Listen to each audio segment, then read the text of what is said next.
Hello, bienvenue dans cette vidéo. Donc, c'est une vidéo recette. Il nous faudra une pâte feuilletée pour bien évidemment le faire. Vous pouvez prendre de la brisée, du sucre fait, de la confiture, moi à la fraise que j'ai pris, bien évidemment, et notez A, du beurre, 3 œufs. Alors, il nous faut également, il nous demande du zeste de citron, mais moi, je suis pas fan des zestes de citron. Donc, je vais utiliser de l'arôme vanille. Voilà. Donc voilà, zeste de citron, non, pas pour moi. Donc on s'oriente là-dessus. Maintenant, vous pouvez mettre autre chose, hein. Donc pour ce faire, on nous demande de mettre du beurre, chose que j'ai faite. J'ai mis le beurre. Je vais ajouter le sucre, bien évidemment.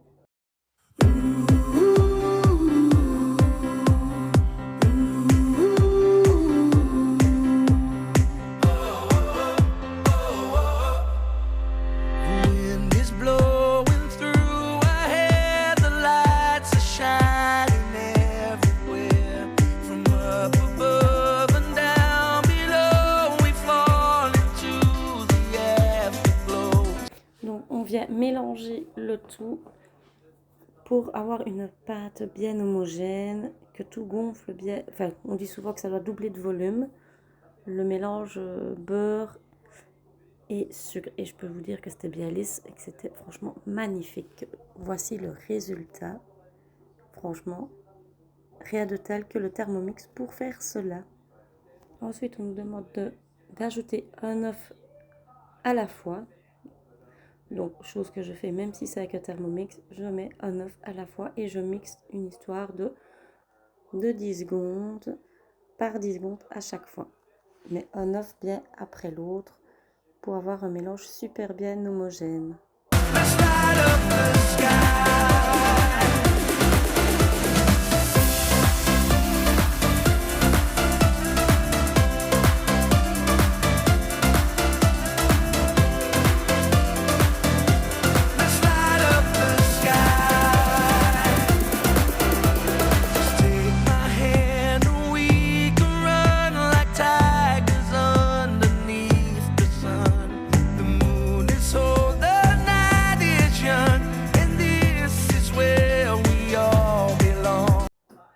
Une fois tous les œufs incorporés, voici ce que ça donne.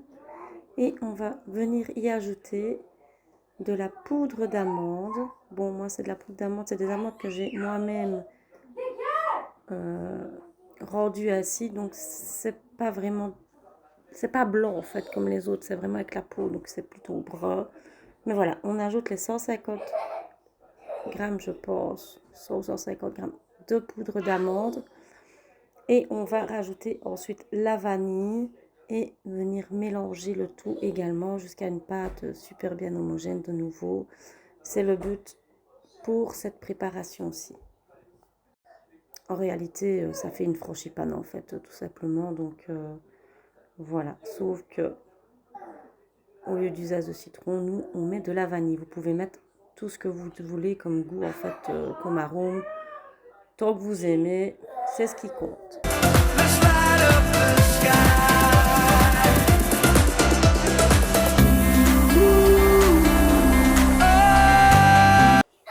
Une fois la préparation terminée, je viens au montage de ma tarte.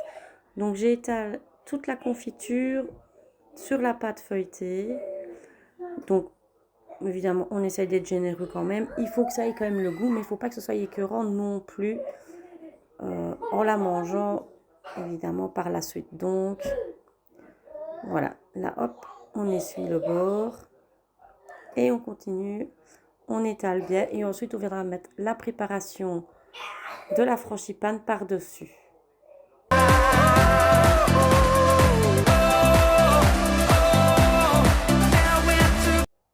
Ensuite, on peut y ajouter des amandes effilées par-dessus. Moi, je n'en avais pas, donc j'ai mis un peu des granulés sur un côté pour les enfants.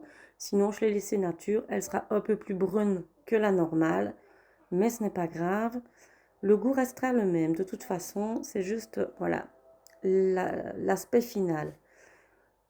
Donc ensuite, on enfourne pour 180 degrés pour 30 à 40 minutes.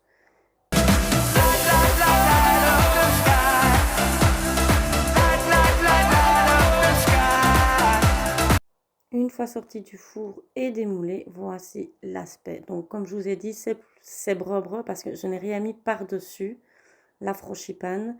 Là, on voit bien que le moule est nickel et qui n'a pas adhéré du tout. Et là, je vais passer au découpage. Je fais attention parce que, bien évidemment, pâte feuilletée veut dire que c'est croustillant. Donc, que ça se casse assez facilement.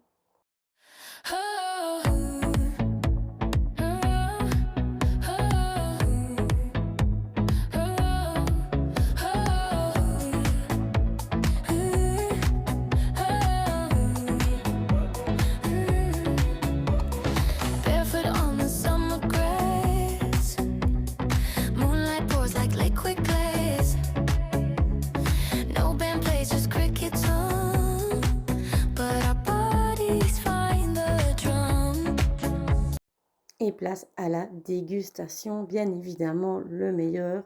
Et je peux vous dire que c'est super bon à tester chez vous, honnêtement. Donc sur ce, je vous dis à une prochaine vidéo. J'espère qu'elle vous aura plu. Si c'est le cas, n'oubliez pas de la liker, vous pouvez la partager. Je vous dis à la prochaine et je vous envoie plein de bisous. Ciao, ciao!